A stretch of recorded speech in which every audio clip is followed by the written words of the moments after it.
Hi welcome to neo TNPSC. இது வந்து என்னோட மார்க் ஓகேங்களா. டிஎன்பிசி குரூப் 2022 நான் எடுத்த மார்க் இது. நிறைய பேர் கேட்டிருந்தீங்களா உங்களோட மார்க் என்ன, நீங்கள் எவ்வளோ மார்க் எடுத்தீங்க அப்படின்னு சொல்லி. இதை ஏன் நான் இத்தனை நாளாக போடலை அப்படின்னா, இதை ஏன் சொல்லிக்கிட்டு அதான் நான் பாஸ் ஆகிட்டேன் அப்படின்றனால தான் இதை நான் சொல்லலை. ஸோ இன்றைக்கி ஏன்டா இதை சொல்கிறேன் அப்படின்னு பார்த்தோம்னா, நான் வந்து நிறைய டைம் சொல்லியிருக்கேன் தமிழுக்கு முக்கியத்துவம் கொடுங்க அப்படின்னு சொல்லிட்டு. பாருங்க, என்னோட தமிழ் மார்க் வந்து 148.5, அதாவது 100க்கு 99 கொஸ்டின் ரைட்டு ஓகேங்களா. இதையுமே ஒரு சிலர் கிண்டல் பண்ணி சொல்லியிருந்தாங்க, 100க்கு 99 மார்க்குன்றான் அப்படின்னு சொல்லிட்டு. ஒரு கொஸ்டினுக்கு 1.5 மார்க், அது கூட தெரிலன்னு சொல்லியிருந்தாங்க. ஓகே, அதாவது 150க்கு 148.5, 1.5 மார்க் விட்டேன். அதாவது ஒரு கொஸ்டின் விட்டேன், அது நான் தப்பு பண்ணியிருக்கேன் சரிங்களா.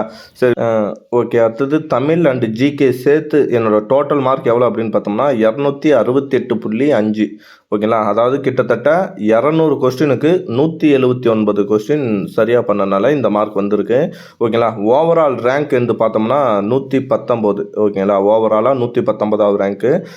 கம்யூனியல் ரேங்க்குன்னு பார்த்தோம்னா எனக்கு வந்து 12வது ரேங்க் ஸ்டேட் லெவலில் சரிங்களா. சரி, இதை ஏன் நான் இன்றைக்கி போடுறேன் அப்படின்னு பார்த்தோம்னா, இந்த ரேங்க் நான் எடுத்ததுக்கு காரணம் தமிழில் நான் நிறைய மார்க் எடுத்ததுனால தான், தமிழுக்கு நான் முக்கியத்துவம் கொடுத்து படித்ததுனால தான் சரிங்களா. நானே டிஎன்பிசிக்கு புதுசு தான். நான் படிக்கும்போது 2022 படிக்கும்போது என்னால் எப்படி இந்த மார்க் எடுக்க முடிஞ்சுன்னா, நான் முக்கியத்துவம் கொடுத்தது தமிழுக்கும் மேக்ஸுக்கும். நான் ஒவ்வொரு யூனிட்டாக தான் கம்ப்ளீட் பண்ணேன் ஓகேங்களா. ஃபஸ்ட்டு தமிழ் வந்து ஃபுல், ஏன்னா அதுதான் அதிக மார்க் வரணும்னு தமிழில் முக்கியத்துவம் கொடுத்தேன். சைடில் மேக்ஸ் படித்தேன் ஓகேங்களா. இதுக்கப்புறம் நான் என்ன பண்ணேன்னா, பாலிட்டி அதிகமான கொஸ்டின் அப்போ வருதுன்னு எனக்கு தெரிஞ்சதுனால பாலிட்டி வந்து அதிக கவனம் செலுத்தினேன்.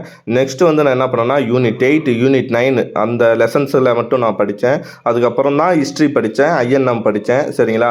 சரி, அடுத்தது வந்து இவ்வளோ தான் நான் நல்லா படித்த சப்ஜெக்ட்னா இதுதான். அடுத்தது எக்கனாமிக்ஸ் மேலோட்டமாக பார்த்தேன், சயின்ஸ் எல்லாம் லாஸ்ட்டில் தான் நான் பார்த்தேன். சரி, நீ என்ன இப்போ சொல்ல வர அப்படின்னு தானே கேட்குறீங்க. நான் என்ன சொல்ல வரேன்னா, சப்போஸ் யாராவது புதுசாக படிக்கிறீங்க அப்படின்னா, ஃபஸ்ட்டு தமிழ் மேக்ஸு இதை வந்து ஒரு நாளைக்கு படிக்கிறீங்கன்னா அதிகபட்சம் தமிழ் படிங்க, அதுக்கடுத்து மேக்ஸ் படிங்க, அதுக்கப்புறம் ஜிகேல ஒரு டாபிக் படிங்க சரிங்களா. இப்படி படிச்சிங்கன்னா நீங்கள் என்ன பண்ணலான்னா, ஈஸியாக சிலபஸை வந்து அட்லீஸ்ட் 70% சிலபஸை நம்ம கம்ப்ளீட் பண்ணால் கூட 30% சிலபஸை மேலோட்டமாக பார்த்தா கூட நம்ம குரூப் 4 பாஸ் ஆகிறதுக்கு சான்சஸ் இருக்குது. ஆனால் போட்டிகள் அதிகமாக இருக்குது, வேக்கன்சி ரொம்ப குறைவாக இருக்குது. ஸோ நீங்கள் ரொம்ப நேரம் டைம் ஸ்பெண்ட் பண்ணி படிக்கிற மாதிரி இருக்கணும். சிலபஸ் வைஸ் முக்கியத்துவம் கொடுங்க, புக் வைஸ் படிக்காதீங்கன்னு நான் சொல்லலை. புக் வைஸ் ஒரு முறை இதுக்கு முன்னாடியே படிச்சிருக்கணும், இதுக்கப்புறம் சிலபஸ் வைஸாகவும் படிங்க அப்படின்னு தான் நான் சொல்கிறேன் ஓகேங்களா. எல்லா சப்ஜெக்ட்டுமே என்ன பண்ணலான்னா, தமிழ் மட்டுமே புக் வைஸ் படிச்சுட்டு அதுக்கப்புறம் சிலபஸ் வைஸ் படிக்கலாம். மற்ற சப்ஜெக்டெல்லாம் சிலபஸ் வைஸ் நல்லா படிங்க. அதுக்கப்புறம் சிலபஸை முடிச்சிட்டிங்க அப்படின்னா புக்கில் வந்து அங்கங்கே இருக்கிற கண்டென்ட்டை கொஞ்சம் தேடி படிங்க சரிங்களா. நல்லா ரிவிஷன் பண்ணுங்கள், ஒரு நல்ல டெஸ்ட் பேட்சாக ஜாயின் பண்ணுங்கள் ஓகேங்களா. ஏதாவது ஒரு டெஸ்ட் போய் எழுதுகிற மாதிரி வச்சுக்கோங்க, நேரில் போய் ஒரு டெஸ்ட் எழுதுகிற மாதிரி வச்சுங்க. நிறைய கொஸ்டின் கலெக்ட் பண்ணுங்கள், நிறைய கொஸ்டினை டிஸ்கஸ் பண்ணுங்கள். ஸோ இதெல்லாம் தான் உங்களுக்கு வந்து கை கொடுக்கும் ஓகே. நல்ல நாலேஜபிள் இருக்குது. நான் ஆல்ரெடி எக்ஸாம்லாம் எழுதியிருக்கேன், எனக்கு எக்ஸ்பீரியன்ஸ் இருக்குன்னா தயவுசெய்து உங்கள் தப்பு என்ன பண்ணீங்க அதை வந்து இந்த டைம் பண்ணக்கூடாதுன்றதை மட்டும் பாருங்கள். ஒரு கஷ்டமான கொஸ்டினை வந்து தப்பு பண்ணால் கூட பரவாயில்ல, ஆனால் ஈஸியான கொஸ்டினை வந்து தப்பு பண்ணிட்டோம், கேர்லெஸ் மிஸ்டேக் பண்ணிட்டோம் அப்படின்னா அது வந்து மனசை அடிச்சுக்கும் சரிங்களா. அதனால் ஒவ்வொரு கொஸ்டினும் முக்கியம். என்ன பண்ணுங்கன்னா, நல்லா படித்து பார்த்து கொஸ்டினை ஆன்சர் பண்ணுங்கள். நிறைய டெஸ்ட் எழுதுனா மட்டும்தான் அந்த கேர்லெஸ் மிஸ்டேக்கையோ இல்லை டபுள் ஷேர் பண்ணுறதையோ குறைக்க முடியும் சரிங்களா. இதுக்கு மேலே டெஸ்ட் எழுதி பாருங்கள். அட்லீஸ்ட் ஒரு நாளைக்கு ஒரு 2 நாளைக்கு ஒரு டெஸ்ட்டாச்சும் எழுதி பாருங்கள் ஓகேங்களா. ஓஎம்ஆர் ஷீட்டில் வந்து டெஸ்ட் போட்டு பாருங்கள் ஓகேங்களா. நிறைய கொஸ்டின் டிஸ்கஸ் பண்ணுங்கள் உங்கள் ஃப்ரெண்ட்ஸோடையோ, இல்லை யாரோ தனியாக கூட ஒரு செவத்தா போயிட்டு தனியாக நீங்கள் என்ன பண்ணுங்கன்னா டிஸ்கஸ் பண்ணி பாருங்கள் சரிங்களா. அதுதான் உங்களெல்லாம் இது பண்ணும். என்ன மிஸ்டேக் பண்ணுறீங்களோ அதை மாற்றிங்க சரிங்களா. நல்லா படிங்க, ஆல் தி பெஸ்ட். என்னால் முடிஞ்சதை நான் பண்ணிகிட்ருக்கேன் ஓகேங்களா.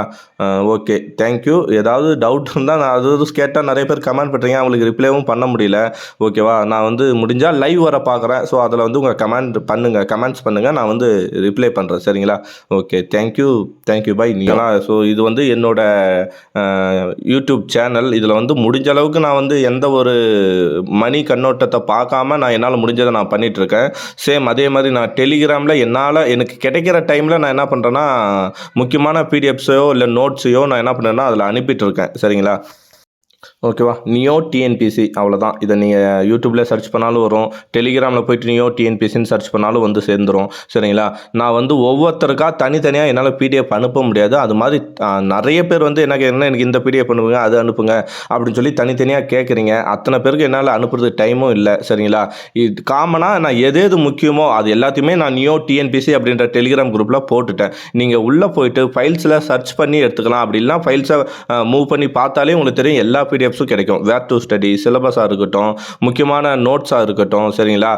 மேக்ஸுக்கான நோட்ஸா இருக்கட்டும், எல்லாமே நான் அதில போட்டுட்டேன். தயவுசெய்து நீங்க அத தேடி படிங்க. இப்போ இந்த வீடியோலயுமே என்ன தெரியுமா பண்ணுவீங்க? லிங்க் அனுப்புங்க. டெலிகிராம் குரூப் லிங்க் அனுப்புங்க. உங்க டெலிகிராம் பேர் என்ன? அப்படி தான் கேட்பீங்க.